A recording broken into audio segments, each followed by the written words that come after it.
সকলে কেমন আছো? আমার চ্যানেলের নতুন একটি ব্লগে সকলকে অনেক অনেক অনেক স্বাগত জানাচ্ছি আমি ইরা। আশা করছি খুব ভালো আছো। আজকে বৃহস্পতিবার, আজকে ব্লগটা আমি এখান থেকেই শুরু করছি। প্রচণ্ড ঠান্ডা পড়েছে, আস্তে আস্তে হয়তো আরও ঠান্ডা পড়বে এবছর শুনছি। তো এখন বাজে বিকেল 5:30, এখন খাচ্ছি চা বিস্কিট।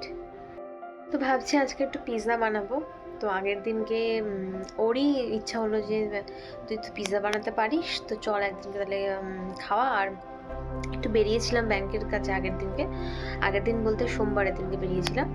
তো তখন হঠাৎ করে একটা দোকানে আমরা পাউরুটি কিনতে দাঁড়িয়েছিলাম। তো ওখান থেকে ও পিৎজা বানগুলো দেখে বলছে চলো তাহলে পিৎজা বানগুলো কিনি। আর বার্গার বানও কিনেছি বার্গার বানানোর জন্য। তো পিৎজা বার্গার দুটোই বানাবো, তোমাদের সাথে শেয়ার করবো, তোমরা অবশ্যই। তো পিৎজা বানাতে চলে এসেছি, এখন বাজে সন্ধ্যা 7টা। ও বেরিয়েছিল কৃষ্ণনগরে গেছিলো কাজে, তো আসছে, তাই জন্য ভাবলাম এখনই বসাই, গরম গরম তাহলে খেতে পারবে। তো আমি চিকেনটাকে আগে একটু সটে করে নিয়েছি সস দিয়ে, আর প্রথমে বয়েল করে নিয়েছি ভালো করে যাতে খেতে সুবিধা হয়।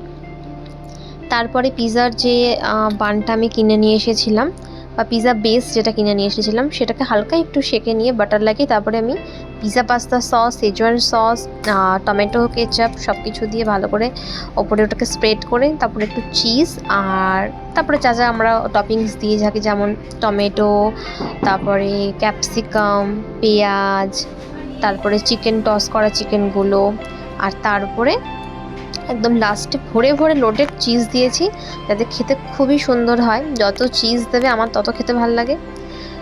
তো আর এর আগে আমি যতবার পিৎজা বানিয়েছি ডোটা কিন্তু আমি নিজেই বানাতাম এবং পিৎজা বেসটা আমি নিজেই বানাতাম, কিন্তু এবার আমি ভাবলাম কি না যে বানটাই নিয়ে যাই, তাড়াতাড়ি টাইমটা আর কি কম লাগবে আর কি করতে। তো একটা তাওয়া বসিয়ে তার উপরে আমি ননস্টিক প্যানের উপরে এটাকে বসিয়ে 15 থেকে 20 মিনিট পর্যন্ত রাখলেই হয়। আমি ওরকমই রেখেছিলাম, ওই 15-17 মিনিট মতো। রেডি। খেতে খুবই ভালো হয়েছিল। তো তোমাদের সাথে আমি আউটলুকটা আরেকবার শেয়ার করে দিচ্ছি। সবাই যারা খেয়েছে, মানে আমার শাশুড়ি, আমার হাজব্যান্ড, সবাই খুব ভালো বলেছে খেয়ে।